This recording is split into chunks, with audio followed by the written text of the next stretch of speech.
अध्यात्म की इंट्रोडक्शन मेरी लाइफ में हुई थी ऑटोबायोग्राफी ऑफ अ योगी की वजह से, जो योगानंद परमहंस की किताब है। I know. ये क्रिया योगा की फिलोसफीज है। और जिंदगी ने मुझे ये सिखाया कि अगर आप जेन्युइनली, अगर आपके काम में आप इंटेंशन डाल देते हो कि ये काम लोगों के लिए या ये काम हीलिंग के लिए, तो भगवान आपका भी ख्याल रख लेते हैं, ये मैं मानता हूँ। तो मैं बस इन्हीं दो फिलोसफीज को लेकर मेरे लाइफ में आगे बढ़ रहा हूँ, और मेरा होप ये है कि अर्ली रिटायरमेंट लेकर मैं पूरे तरीके से सिर्फ सोशल वर्क और मेडिटेशन में घुस सकूँ। इसलिए शायद मुझे पॉलिटिकल करियर नहीं चाहिए, ठीक है। क्योंकि आई नो कि वो ऑप्शन आ रहा है मेरी लाइफ में। बिजनेस के ऑप्शंस तो आते जाएंगे, एट सम पॉइंट मैं स्टेप बैक लेने वाला हूँ और सिर्फ ऊपर वाले को याद करने वाला हूँ। क्योंकि जितना मैंने किताबों से पढ़ा है, मैं ये डेफिनेटली मानता हूँ कि मोक्ष निर्वाणा जैसी चीज़ होती है। हम इस संसार में आते रहेंगे जब तक हमें अल्टीमेट स्पिरिचुअल प्रोग्रेस ना मिले तब तक।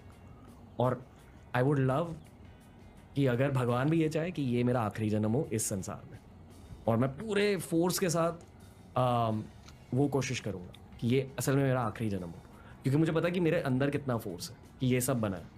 पर मटेरियल दुनिया में से वो फोर्स निकाल कर अगर मैंने पूरा फोर्स स्पिरिचुअल दुनिया में डाल दिया, आई थिंक वो मेरे लॉन्ग टर्म में मुझे खुश रखेगा, वो थॉट प्रोसेस। तो ये है मेरा ओपिनियन। आपका ओपिनियन क्या है? इसमें 2-3 पॉइंट्स हैं। एक तो जो स्पिरिचुअल जर्नी की बात आपने कही ना, क्या होता है कि हम जब बड़े होते हैं तो हमारा थॉट प्रोसेस चेंज होता है जी। इसलिए छोटा बच्चा अगर बदमाशी ना करे तो अपने स्वधर्म के खिलाफ जी रहा है। इसलिए बच्चों को बदमाशी करना बहुत ज़रूरी है, शरारती होना बहुत ज़रूरी है। और जितना ज़्यादा वो शरारती है उतना ज़्यादा उसे पोटेंशियल है, जनरली आप ये भी मान के चल सकते हैं।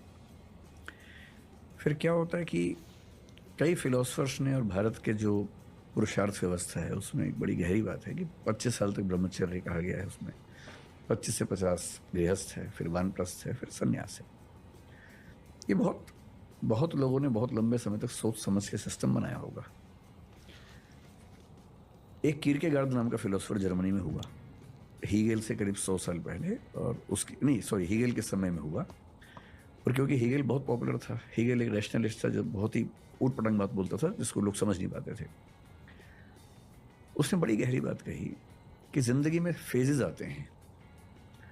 शुरू में आप सुखों के पीछे भागते हैं, अंधे होके भागते हैं कि मुझे ये खाना है, ये पीना है, सेक्स चाहिए, ये चाहिए, वो चाहिए।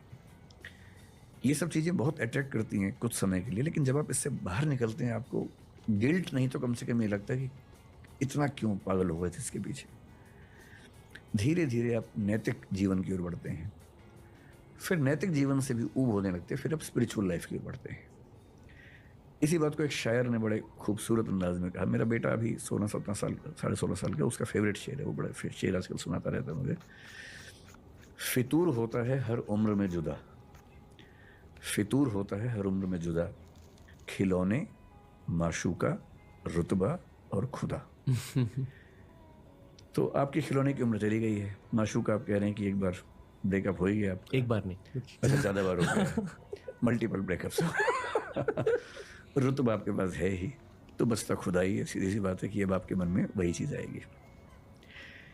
इसी बात को स्टैंडर्ड तरीके से अब्राहम मैस्लो ने समझाया कि हमारी ज़िंदगी में नीड्स चेंज होती हैं, और आप एग्जैक्टली वही बात कर रहे हैं जो उसने कही थी कि शुरुआत में फिजियोलॉजिकल नीड्स होती हैं, भूख, नींद। अगर आपकी नींद पूरी ना हो 2 दिन तो आप ध्यान की बात कभी नहीं सोचेंगे। नींद पूरी होगी, पेट भरा होगा तो आप ध्यान की बात सोच सकते हैं। पेट खाली होगा तो ध्यान बिल्कुल नहीं आएगा उस समय। फिर सेफ्टी की नीड है।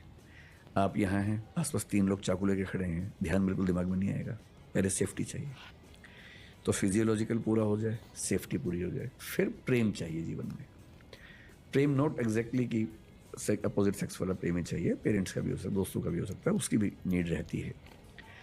इसलिए आप देखेंगे लोग अपने 20 से 30 की उम्र में करियर ओरिएंटेड इतने ज़्यादा होते हैं कि दोस्तों को भूल जाते हैं, क्योंकि वो सेफ्टी की नीड पे फोकस होते हैं, और सेफ होते ही दोस्तों को याद करते हैं वापस कि यार कहाँ हो, चलो बैठते हैं, क्योंकि अब उनको प्रेम चाहिए, मित्रता चाहिए।